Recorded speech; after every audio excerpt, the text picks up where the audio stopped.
આપણે જોઈ હતી, બરાબર. પ્રશ્નથી આપણે આગળ વધી રહ્યા છીએ. ચલો, એની અંદર મેં તમને ન્યુક્લિયર મોડેલ સમજાવ્યું હતું. એનો બીજો પેરેગ્રાફ જો, સેકન્ડ પેરેગ્રાફ છે, અહીંથી શરૂ કરજો, આ જગ્યાથી. દેખાયું? ચલો, આપણે જાણીએ છીએ કે દ્રવ્ય, ઘટ દ્રવ્ય એટલે જેની ઘનતા વધારે હોય, બરાબર. ઘટ દ્રવ્ય ધરાવતો, ઘટ દ્રવ્ય, ઘટનો મીનિંગ વધુ ઘનતા, બરાબર. અને વધુ ઘનતા ધરાવતું દ્રવ્ય કાં તો વાયુ. તમે જુઓ છો બધા જ તાપમાને વિદ્યુત ચુંબકીય તરંગોનું ઉત્સર્જન કરે છે, જેમાં ઘણી તરંગલંબાઈનું સતત વિતરણ હાજર છે. અહીં શબ્દ વાપર્યો છે સતત વિતરણ. સતત વિતરણ, સતત વિતરણ એટલે તમામ શૂન્યથી માંડીને ઇન્ફાઇનાઇટ ની બધી, શૂન્યથી માંડીને ઇન્ફાઇનાઇટ જેટલા બી આવે છે બધી જ તરંગલંબાઈ ત્યાં હાજર છે. એનો મતલબ એવો થયો, બરાબર. હાજર હોય છે, જો કે તેમની તીવ્રતા અલગ અલગ હોય. હા, એક વસ્તુ એ છે. હવે ઇન્ટેન્સિટી, બરાબર. આ બધાની તરંગલંબાઈ આવી છે, પણ એની તીવ્રતા અલગ અલગ થશે. તીવ્રતા અલગ અલગ હોય છે, બરાબર. તો પરીક્ષામાં આગળથી તમને પહેલો જ પ્રશ્ન મળે કે ભાઈ ઘટ અથવા તો વધુ ઘનતા ધરાવતા દ્રવ્ય માટે તમને આ રીતે એમસીક્યુ બને. ક્વેશ્ચન તમને આ રીતે મૂકે કે વધુ ઘટ અથવા તો ઘટ વાયુ કે દ્રવ્ય માટે તરંગ લંબાઈ ખાલી જગ્યા હોય અને તીવ્રતા પછી લખીએ આપણે. તીવ્રતા ખાલી જગ્યા હોય, અહીં ઓપ્શન આપેલા હોય સતત, અસતત, સતત અસતત બંને મિશ્ર હોય અથવા તો એક પણ નહીં. તો તમારો જવાબ હંમેશા આગળ શું હશે? સતત આવશે. અહીં આગળ તરંગ લંબાઈ હંમેશા કેવી રહેશે? સતત વિતરણ. આ કેવું વિતરણ હશે? સતત વિતરણ. હવે તમને એવું પણ પૂછી શકે છે ઘટ વાયુ કે દ્રવ્ય માં તીવ્રતાનું મૂલ્ય હંમેશા ખાલી જગ્યા હોય તો શું હશે? અલગ અલગ. શા માટે અલગ અલગ? કારણ કે તમે જાણો છો તીવ્રતા બરાબર I બરાબર શું લખીએ છીએ આપણે? ઉર્જા ભાગ્યા સમય ગુણ્યા ક્ષેત્રફળ. યાદ છે ને સૂત્ર? આ બધી વસ્તુ આપણે કરેલી છે. યાદ આવ્યું કે નહીં આ સૂત્ર? આગળનું ચેપ્ટર 7મા ચેપ્ટરમાં આપણે ભણી ગયા છે આ બધી વસ્તુ આગળ આવી, બરાબર. ક્લિયર? ચલો, સોરી 11મા ચેપ્ટરની 11મા ચેપ્ટરમાં આ બધી વસ્તુ આવી ગયેલી છે. ઉર્જા બરાબર તમે લખો છો E T into A. ઉર્જા બરાબર લખાય શું? h mu upon T into A. mu બરાબર શું લખાશે? hc upon T A lambda. આ બધી જ વસ્તુ અચળ છે, ખાલી તમારી લેમ્બડા બદલાય છે. તો લેમ્બડા અહીંયા આગળ સતત મૂલ્ય ધરાવે. સતત મૂલ્ય એટલે 0 થી ગમે તે, 0 થી 1 2 3 ની વચ્ચેની ગમે તે, જેમ જેમ આગળ વધશો તેમ તેમ શું થશે? મૂલ્ય બદલાતું રહેશે. મૂલ્ય બદલાતું રહેશે તો લેમ્બડા બદલાય તો ઇન્ટેન્સિટી બદલાય. માટે આગળ તમે જોઈ શકશો કે અલગ અલગ મૂલ્ય આવશે. ક્લિયર આટલી વસ્તુ? બોલો, સમજ પડી? Hello, okay. ચલો, બીજું જે કઈ તમને પ્રોબ્લેમ થતા હોય ને બધા કાલે આવતીકાલે તમે બધા ફેસ કરજો. જે કઈ તમે મને પ્રશ્ન પૂછો છો, બરાબર, એ ધ્યાન રાખજો. ભાઈ આ સબ્જેક્ટ નું શું કર્યું, આ સબ્જેક્ટ નું શું થયું, તમે જ્યારે મને પૂછો છો તો એ રીતે તમે આવતીકાલે તમે બેસજો. હું એવું નથી કહેતો કે તમે ના બેસો, તમે બેસજો, તમારા વાલીને સમજાવજો કે ભાઈ આ રીતના મારા પ્રશ્નો છે, અહીંયા આગળ નિરાકરણ નથી આવતું, આ મને પ્રોબ્લેમ થાય છે. એ જે કઈ પ્રોબ્લેમ હોય તમે બધા જ ચર્ચા કરજો ત્યાં, બરાબર. ઓકે, ચલો આગળ. આ જો એક જ લાઈન ની અંદર થયા બે ક્વેશ્ચન તમને બન્યા. તરંગ લંબાઈ માટેનું તમને ક્વેશ્ચન એક બની શકે છે, તીવ્રતા માટેનું બની શકે. એટલે કોઈક વાર જ્યારે તમે મને પૂછો છો, અમુક વાર 2-4 દિવસ પર પૂછ્યું હતું કઈ ચોપડી વાંચવી, તો મેં તમને એ વખતે શોર્ટમાં જવાબ આપ્યો હતો, text book is the best book. તમને પહેલા દિવસે મેં તમને કીધું અને હજુ પણ હું તમને કહું કે આવનાર જેટલા સમયની અંદર હું ચલાવીશ, ફિઝિક્સ હું ચલાવીશ ને ત્યાં સુધી એવું કહીશ કે text book is the best book. Text book ની અંદરથી જ પ્રશ્ન આવવાના છે, ટેક્સ્ટ બુક ની બહારનું કશું આવવાનું નથી. એટલે ટેક્સ્ટ બુક ને પહેલી રિફર કરો, પણ એને સમજીને રિફર કરો. જે રીતે મેં તમને સમજાવું છું એ રીતે એને તૈયાર કરજો. ચલો, બીજી વસ્તુ છે આ વિકરણ પરમાણુઓના અણુના ગુણને લીધે હોય છે. દરેક પરમાણુ કે અણુ તેના પડોશી સાથે આંતરક્રિયા દ્વારા સંચાલિત થાય છે, બરાબર. આના કરતા તદ્દન વિરુદ્ધ. હવે જુઓ, હું તમને કહું એક સ્પષ્ટ, હું તમને એક ઉદાહરણ આપી દઉં છું. કે અહીંયા આગળ માની લો કે આ એક પરમાણુ મેં લીધો, બરાબર, એનો એક ઘટક સેલ લીધો, અહીંયા આગળ આ પરમાણુ હશે અને આ ઘટક કણો છે, આ રીતે સંકળાયેલા હોય, જાણે સ્પ્રિંગ હોય વચ્ચે એ રીતનું હોય, આ પોતાના મધ્યમાન સ્થાનની આસપાસ દોલન કરતા હોય, આ રીતે સ્પ્રિંગ જેવું હોય વચ્ચે. ધ્યાન રાખજો, હું ન્યુક્લિયર મોડેલ ભણાવતા પહેલા આ વસ્તુ તમને સમજાવવા માંગુ છું કે દરેક અણુ પોતાના મધ્યમાન સ્થાનની આસપાસ દોલન કરતો હોય. જ્યારે અહીંયા આગળથી તમે એને ગરમ કરો, દાખલા તરીકે અહીંયા આગળથી તમે એને ગરમી આપી, ગરમ કરવામાં આવે ત્યારે શું થશે? આના દોલન વધી જશે. આ દોલન કરતો હોય બધી બાજુની અંદર, પણ એના દોલન વધી જાય. એ જે ઉર્જા લીધેલી છે એ ઉર્જા એ વિકિરણ સ્વરૂપે બહાર નીકળે, વિદ્યુત ચુંબકીય તરંગ સ્વરૂપે બહાર નીકળે. કારણ કે એ આ બેની આંતરક્રિયા વચ્ચે, આ બે અણુઓ વચ્ચે, બે પરમાણુ વચ્ચે જે આંતરક્રિયા છે એના પર આધારિત આ વિદ્યુત ચુંબકીય તરંગનું ઉત્સર્જન થાય. પણ હવે સવાલ એવો થયો કે તમે ઓછી ઘનતા વાળો, ઘટ ના હોય તેવું, ઓછી ઘનતા, ઓછી ઘનતા ધરાવતા જ્યારે વાયુનું તમે નિર્માણ કરો છો, વાયુ પર તમે જો પ્રયોગ કરો છો, એને ગરમ કરો છો, બરાબર, અથવા તો એની માટે બીજો એક શબ્દ વાપર્યો છે ઇવેપોરેટ, બરાબર. એ તમને એવું કીધું છે કે દાખલા તરીકે તમે જાણીતા નિયોન સાઇન અથવા તો મર્ક્યુરી વેપર લાઇટની જેમ વિદ્યુત તે રીતે ઉત્તેજિત કરતા, જે નિયોન સાઇન અથવા તો મર્ક્યુરી વેપર લાઇટની જેમ તેને વિદ્યુત રીતે ઉત્તેજિત કરતા ઉત્સર્જિત પ્રકાશમાં ફક્ત કેટલીક ચોક્કસ તરંગલંબાઈ જ હાજર જોવા મળે.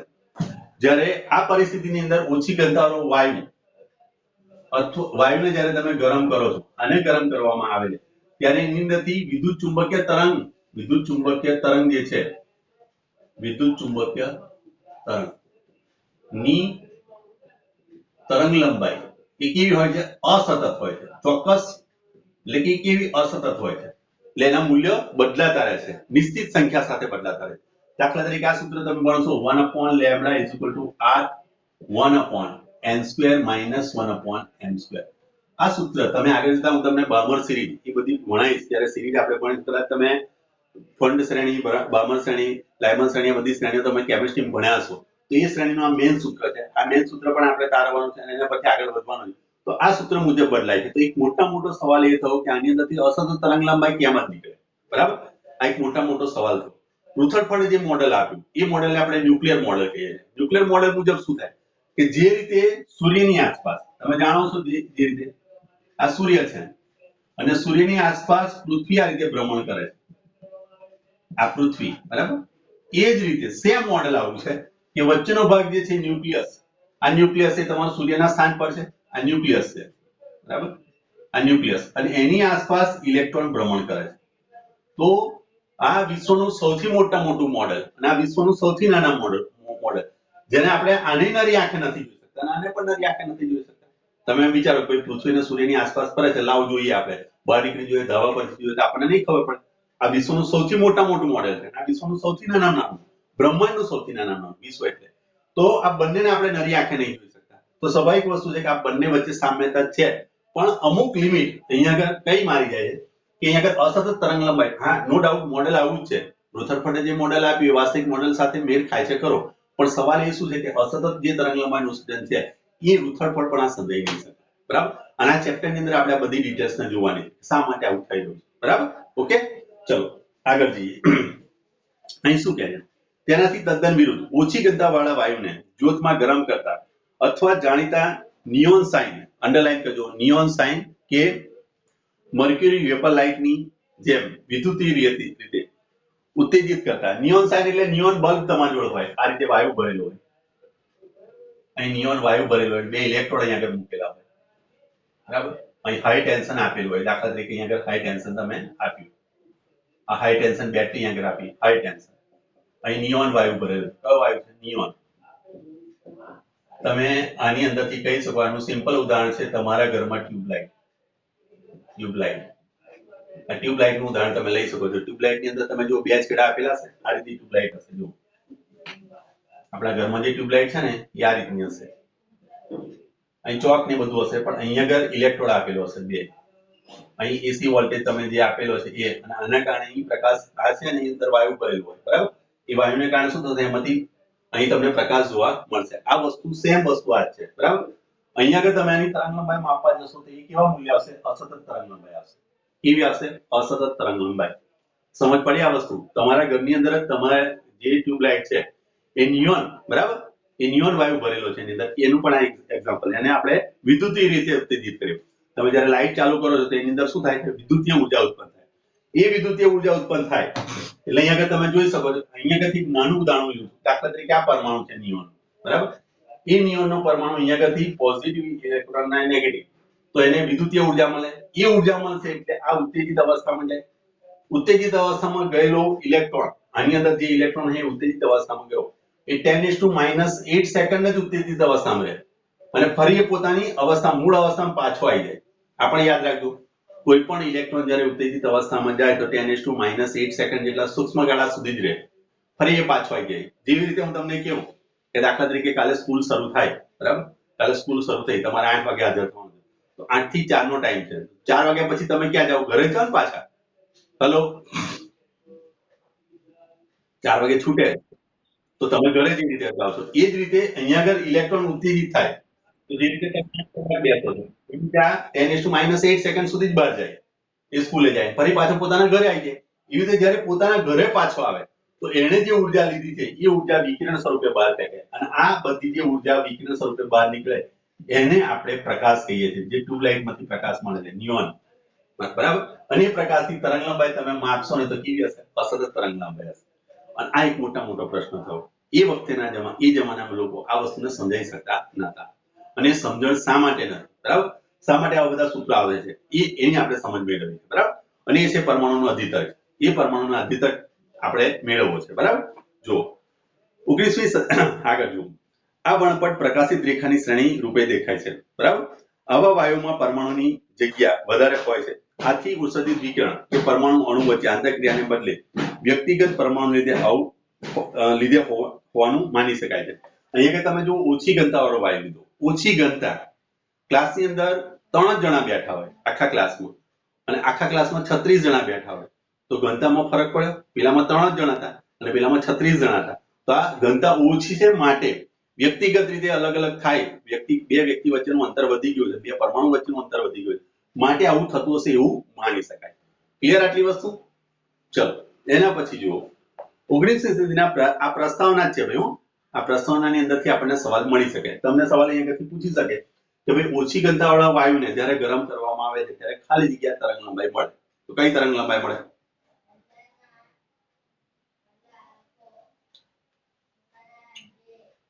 જો એટલા માટે કહું છું કે તમે રૂબરૂ હો, મારી સામે હો, બરાબર. 1 કે 2 દિવસ કે 3 દિવસ જો તમે સામે હશો, આમને સામને, તો આપણને ખબર પડશે કે ભાઈ તમે કેટલા પાણીમાં છો, હું કેટલા પાણીમાં છું, મારી તૈયારી તમને કઈ રીતે કરાવી, કઈ રીતે આપણે પાસ થવું.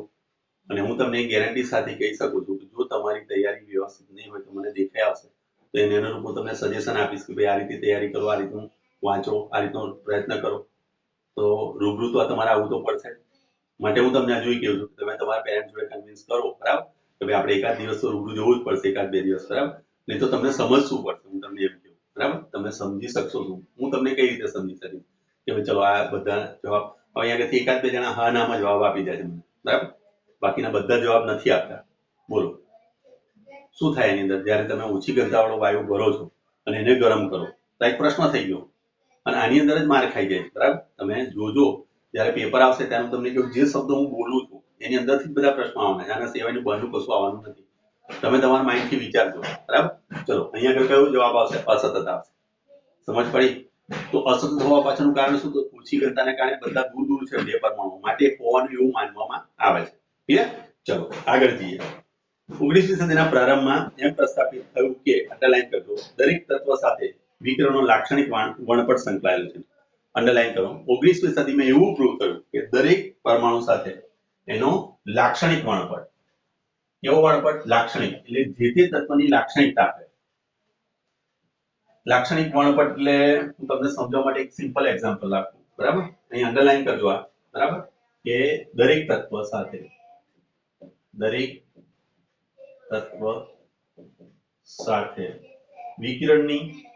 વિકિરણનો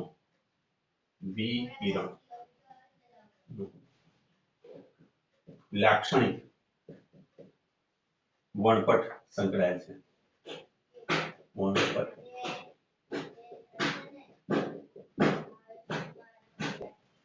વિકિરણ એટલે વિદ્યુત ચુંબકીય તરંગો, દરેક પદાર્થ પોતાનામાંથી વિદ્યુત ચુંબકીય તરંગોનું ઉત્સર્જન કરે અને એ ઉત્સર્જન કરેલો જે વર્ણપટ છે એની ખબર આપણે સ્ટીકર પર આવે છે, હું તમને કદાચ વર્ણપટ બતાવવા, આ જો આ વર્ણપટ થયો, આ ક્યુઆર કોડ જોવો છો ને તમે, આ ક્યુઆર કોડ દેખાયો? હેલો મારા બેટા, હા ના જવાબ આપતા નહીં. હા ચલો, આ દેખાય છે, વર્ણપટ હોય દરેકનો. જે રીતે આ બુક જે છે આ એસસી વર્માની બુક છે, બરાબર, એન્ટ્રન્સ માટેની આ બુક છે. હા, તમારા એન્ટ્રન્સના સવાલ પૂછી લો છો ભાઈ. હો કોમલ, તમારા સરને પૂછી, તમે આવતીકાલે ભેગા થાવ બધા, એટલે બધા પ્રશ્નોના જવાબ ત્યાં નિરાકરણ આવી જશે, તમે ચિંતા ના કરશો.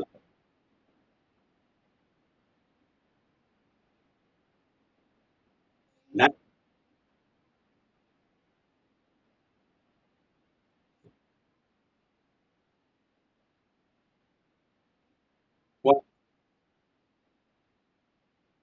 કોણે એવું કીધું હતું એ તો કે મને.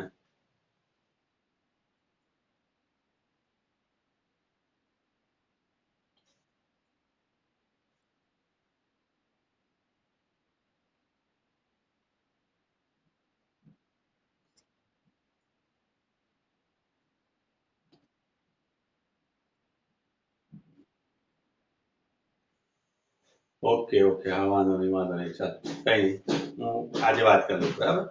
હા ચાલો, હવે અહીંયા આગળ જુઓ, દરેક તત્વ સાથે વિકિરણનો લાક્ષણિક વર્ણપટ સંકળાયેલો છે. લાક્ષણિક વર્ણપટ, લાક્ષણિક વર્ણપટ એટલે, લાક્ષણિક એટલે હું તમને કહી શકું, દાખલા તરીકે તમે બ્લડ ટેસ્ટ કરાવો, મારો બ્લડ ટેસ્ટ, તમારો બ્લડ ટેસ્ટ, તો દુનિયામાં દરેક વ્યક્તિનો બ્લડ ટેસ્ટ અલગ અલગ હોય છે. હલો, હિમોગ્લોબિન ની બધાના બધાના અલગ અલગ હશે ને અંદર, બરાબર. તો એ જ રીતે અહીંયા આગળ તત્વ માટે પણ એવું છે. જે રીતે આપણો બ્લડ ટેસ્ટ કરાય છે એવી રીતે આનો આ બ્લડ ટેસ્ટ થયો, જે વિકિરણનું વિદ્યુત ચુંબકીય તરંગનો જે આલેખ બતાવે છે એ આલેખની લાક્ષણિકતા બતાવે છે, એ મારી લાક્ષણિકતા થઈ. દાખલા તરીકે હું તમને એમ કહું કે મારી લાક્ષણિકતા એટલે મારો બ્લડ રિપોર્ટ, મારા બ્લડ રિપોર્ટ એટલે મારું જે ચેકઅપ થયું એના પરથી મને અંદાજ મારે કે ડોક્ટર કે ભાઈ તમને આટલી આટલી વસ્તુ ખૂટે છે, આટલી આટલી વસ્તુ તમારી છે, તે મારી લાક્ષણિકતા થઈ ગઈ કે ભાઈ મારી આટલી લાક્ષણિકતા થઈ ગઈ, બરાબર. એવી રીતે અહીંયા આગળ વર્ણપટ પણ આ રીતે કે વર્ણપટનો વિદ્યુત ચુંબકીય તરંગનો કોઈ પણ તત્વનો તમે વર્ણપટ બનાવો તો દરેક તત્વ માટે અલગ અલગ હોય, બધા માટે સરખો નહીં હોય. આ પણ એક પ્રશ્ન થઈ ગયો, દરેક માટે અલગ અલગ કેમ છે, બરાબર. અને દરેક માટે અલગ અલગ છે તો તરંગ લંબાઈનું મૂલ્ય પણ અલગ અલગ આવે છે. અલગ અલગ શા માટે આવે છે, એક પ્રશ્ન થઈ ગયો આ, બરાબર. અને એની અંદર રિસર્ચ થવા માંડી, બરાબર. ચલો, 19મી સદીમાં કે જેમના હવે દાખલા તરીકે હાઇડ્રોજન પરમાણુ તમે લો છો, હાઇડ્રોજન પરમાણુની અંદર એક બામર સિરીઝ કરીને આવે છે. હાઇડ્રોજન પરમાણુ માટે એને બામર નામના વૈજ્ઞાનિકે શોધી 1/λ r એટલે રીડબર્ગ અચળાંક છે, 1/2² - 1/n², આ રીતની આને એક સિરીઝ નક્કી કરી. એની અંદર n બરાબર તમે 3 4 5 આ રીતે તમે મૂકશો એટલે h alpha, h beta, h gamma, આ બધી વસ્તુ તમે આગળ જતા ભણવાના છો. તો હાઇડ્રોજન વર્ણપટની અંદરથી આપણને એક નિશ્ચિત પણ ડિસ્ક્રેટ વેલ્યુ, નિશ્ચિત પણ અચોક્કસ અસતત મૂલ્ય મળ્યા. અહીંયાથી તમે h અહીંયાથી કિંમત તમે મૂકશો તો આના મૂલ્ય અલગ અલગ આવશે. કઈ રીતે આવશે? જો 3 મૂકો અહીંયા તો 1/λ = r, આ સૂત્ર હાઇડ્રોજન માટે મેં વાપર્યું છે. તો 1/2 નો વર્ગ ઓછા 1/3 નો વર્ગ, અહીં 3 મેં મૂક્યા n બરાબર. તો શું થશે? જો r આ λ1 મૂક્યું છું તો 1/λ1 r 1/4 - 1/9 આ 9 આમ જશે 4 આમ જશે તો 9 - 4 ભાગ્યા 36, અહીં r 9 માંથી 4 જશે એટલે 5r/36, આ પહેલું 1/λ1. therefore λ1 = શું આવ્યું? 36 ભાગ્યા 5r, આ પહેલું મૂલ્ય આવ્યું. હવે જો n બરાબર હું 4 મૂકું તો 1/λ r 1/2² - 1/4 નો વર્ગ કરો એટલે 16 થયો. અહીં 4 નો વર્ગ કરવાનો, પહેલા 3 નો વર્ગ કર્યો, હવે 4 નો વર્ગ લો તો એ શું થશે? જો r 1/4 - 1/16, હવે r 16 - 4 ભાગ્યા 16 × 4, બરાબર. તો આની અંદરથી 4 જશે એટલે 12 રહેશે ઉપર, તો 12 × r ભાગ્યા 16 × 4. તો અહીં તમે જોઈ શકો છો કે અહીં 4 તારી 12 એટલે 3r/16 થયું આ 1/λ. તો λ = 16 કેટલા r થશે? 3r, બરાબર. તો આ બંને મૂલ્ય તમે જોઈ શકો છો. આ λ2 લઈ લો, આ λ1 અને λ2 ની અંદર અલગ અલગ વેલ્યુ મળે છે, સરખી વેલ્યુ નથી એક સરખી. અહીં 4 ની જગ્યાએ 5 મૂકશો તો અલગ મૂલ્ય આવશે, 6 મૂકશો તો અલગ મૂલ્ય આવશે, એટલે અહીં આગળ અસતત મૂલ્ય આવે. સતત મૂલ્ય જોવા મળતા નથી. આ એક પ્રશ્ન થઈ ગયો. અને આ તો ફક્ત હાઇડ્રોજન સિમ્પલ ઉદાહરણ મેં લીધું, કારણ કે હાઇડ્રોજન ની અંદર શું છે, એક પ્રોટોન છે, ન્યુટ્રોન તો એમાં છે નહીં, અને એક ઇલેક્ટ્રોન છે. સૌથી આદર્શ મોડેલ છે આપણી જોડે કે હાઇડ્રોજન પરમાણુ. તો હાઇડ્રોજન પરમાણુ ની અંદર શું છે, એક ઇલેક્ટ્રોન છે, એક પ્રોટોન છે, ન્યુટ્રોન તો અંદર છે નહીં. તો આનું આટલું વસ્તુ છે, તો એની અંદર આટલા ડિસ્ક્રીટ વેલ્યુ આપણને મળે, જુદા જુદા અહીંયા આગળ મૂલ્યો મળે છે. તો તમે વિચારો હાઇડ્રોજન, હિલિયમ, લિથિયમ, યુરેનિયમ પર તમે જતા રહો તો અહીંયા આગળ કેટલી અસતત મૂલ્ય આપણને મળશે. આ એક પ્રશ્ન થઈ ગયો, બરાબર, જે આજની તારીખમાં અત્યારે લેટેસ્ટ પ્રશ્ન આ છે, બરાબર. તો જુઓ, આ હકીકત સૂચવે છે કે પરમાણુના આંતરિક બંધારણ અને તેના દ્વારા ઉત્સર્જિત વિકિરણ સાથે ગાઢ સંબંધ છે. 1885 માં જોન જેકબ બામર દ્વારા એક સરળ અનુભવી પ્રાયોગિક સૂત્ર મેળવવામાં આવ્યું, જેને પારમાણ્ય હાઇડ્રોજન વડે ઉત્સર્જિત રેખાઓના એક સમૂહની તરંગ લંબાઈ આપી હતી. આ સૂત્ર એને આપેલું. આ બામર સિરીઝ છે. આ જે સિરીઝ મેં લખીને એ બામર સિરીઝ છે. તમે કદાચ કેમિસ્ટ્રી ભણ્યા છો. બામર શ્રેણી નું સૂત્ર. કઈ શ્રેણી છે? બામર શ્રેણી. ખ્યાલ આવ્યા?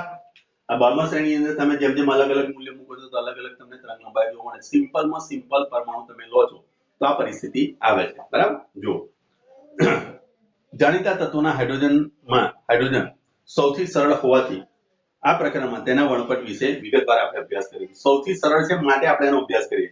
કારણ કે જો તમે હિલિયમ, લિથિયમ અથવા તો બીજી કોઈ વસ્તુ તમે લો છો તો આના જે મૂલ્ય તારવવા થોડા ટિપિકલ પડશે અને બહુ લાંબા લાંબા દાખલા થઈ જશે, બરાબર. ચલો આ પણ જોઈએ. એના પછી જુઓ, અર્નેસ્ટ રુથરફોર્ડ કે જે અગાઉ જે થોમ્સન નો સંશોધનનો વિદ્યાર્થી હતો, તેણે કેટલાક રેડિયોએક્ટિવ તત્વોમાંથી ઉત્સર્જિત થયેલા આલ્ફા કણના પ્રયોગમાં વ્યસ્ત હતો. 1906 માં તેના પરમાણુ બંધારણની જાણકારી મેળવવા માટે પરમાણુ વડે આલ્ફા કણના પ્રક્રિયાના ઉત્કૃષ્ટ પ્રયોગોનું સૂચન કર્યું, બરાબર.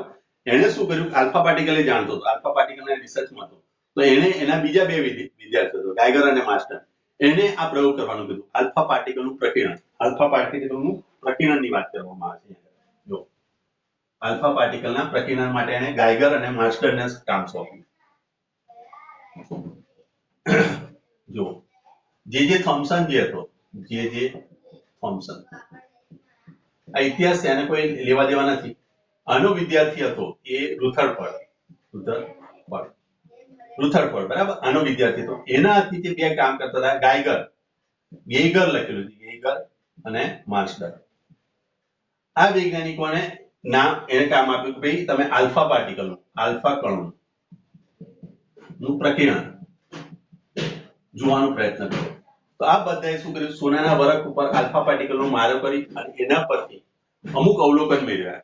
એ અવલોકનના આધારે રુથરફોર્ડ, જે આનો ગુરુ હતો, રુથરફોર્ડનો ગુરુ કોણ?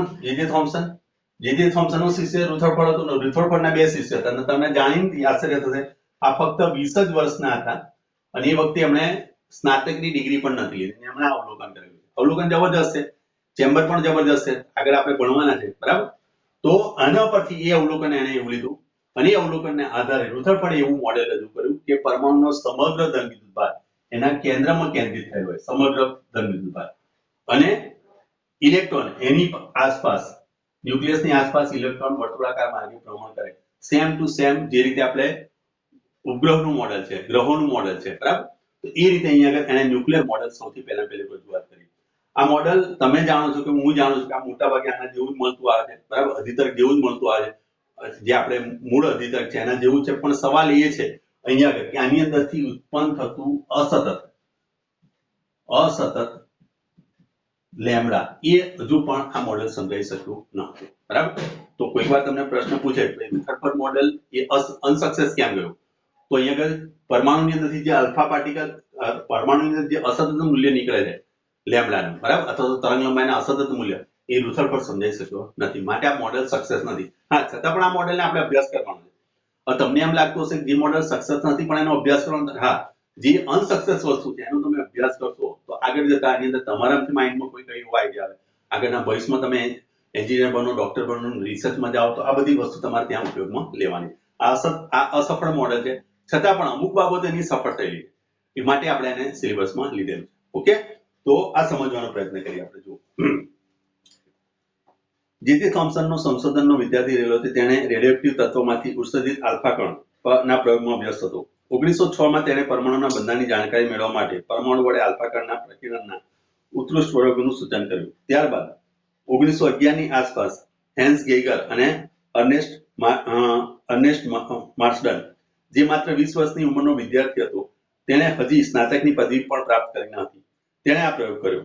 આ પ્રયોગનો વિગતવાર અભ્યાસ આગળ આપણે જોવાના છે. પરિણામોની સમજૂતીએ રુથરફર્ડના પરમાણુ માટે ગ્રહો જેવા મોડેલ, જેને પરમાણુનું ન્યુક્લિયર મોડેલ પણ કહે છે, એને આખું ગ્રહોનું જે મોડેલ હતું એના જેવું જ મોડેલ રજૂ કર્યું. એને પરમાણુનું ન્યુક્લિયર મોડેલ કહે છે, ને જન્મ આપ્યો.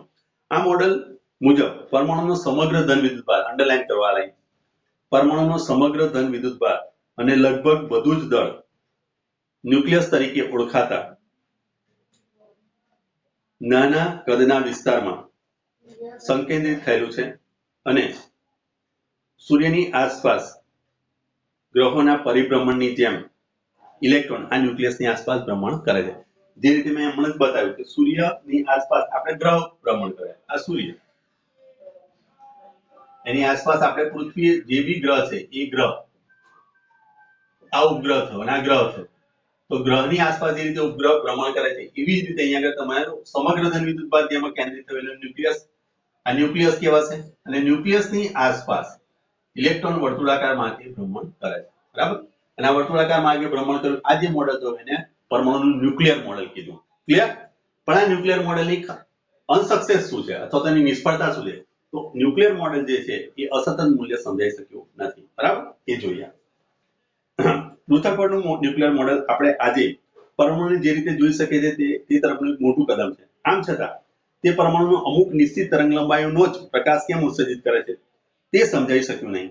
હાઇડ્રોજન જેવા એકદમ સરળ પરમાણુ કે જે એક જ ઇલેક્ટ્રોન એક જ પ્રોટોનનો બને છે, તે નિશ્ચિત તરંગ લંબાઈનો જટિલ વર્ણપટ કેવી રીતે આપી શકે? જટિલ વર્ણપટ મેં તમને હમણાં બતાવ્યો કે અહીંયા આગળ જો તમે 1/λ જે બાર્મર સિરીઝ છે એનું તમારું મૂલ્ય તમે મૂકો 1/2² - 1/n², તો અહીંયા આગળ જે લેમ્ડાના મૂલ્ય મળશે એ જટિલ મળશે, અસતત મળશે.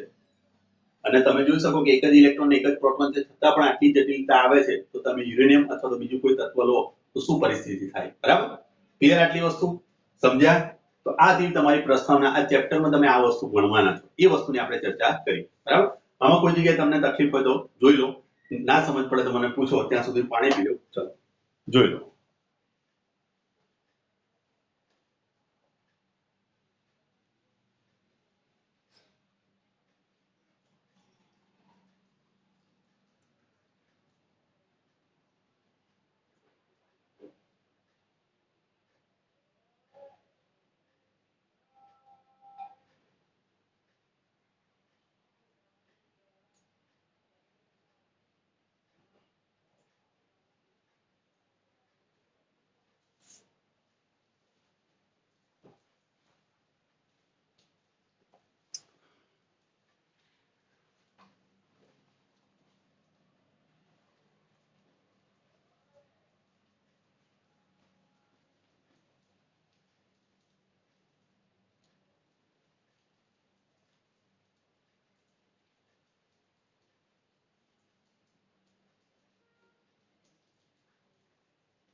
ચલો જઈએ આગળ. બોલો. હા કે ના? ક્રિસ, કોમલ, યશ, મેં, બોલો. ઓકે ચલો. એલિસ બોલ્યો, ચલો વાંધો નહીં. તો હવે તમે મને એ પ્રશ્નનો જવાબ આપો કે ભાઈ રુથરફોર્ડે જે મોડેલ આપ્યું એ મોડેલનું નામ શું છે? શું નામ આપ્યું રુથરફોર્ડે મોડેલ? રુથરફોર્ડે જે મોડેલ આપ્યું એને કહેવાય પરમાણુનું nuclear model. Nuclear model. Clear? ચલો. પરમાણુનું ન્યુક્લિયર મોડેલ કોની સાથે સામ્યતા ધરાવે છે? આ પ્રશ્ન થાય, શું જવાબ આપશો? તો જે રીતે સૂર્યની આસપાસ ગ્રહ ફરે છે એ રીતે ધન વિદ્યુતભારની અંદર સમગ્ર ધન વિદ્યુતભાર એના કેન્દ્રમાં થયેલો છે અને આપણે ન્યુક્લિયસ કહીએ છીએ. તો ન્યુક્લિયસના સ્થાને સૂર્ય છે અને ઇલેક્ટ્રોન એ ગ્રહના સ્થાને, ઉપગ્રહના સ્થાને. સમજ પડે આટલી વસ્તુ? હલો, ચલો. આ મોડેલ અસફળ શા માટે થયું? અસફળ થવાનું કારણ, અથવા તો તમે એમ કહી શકો કે આ મોડેલ શું સમજાઈ શકતું નથી?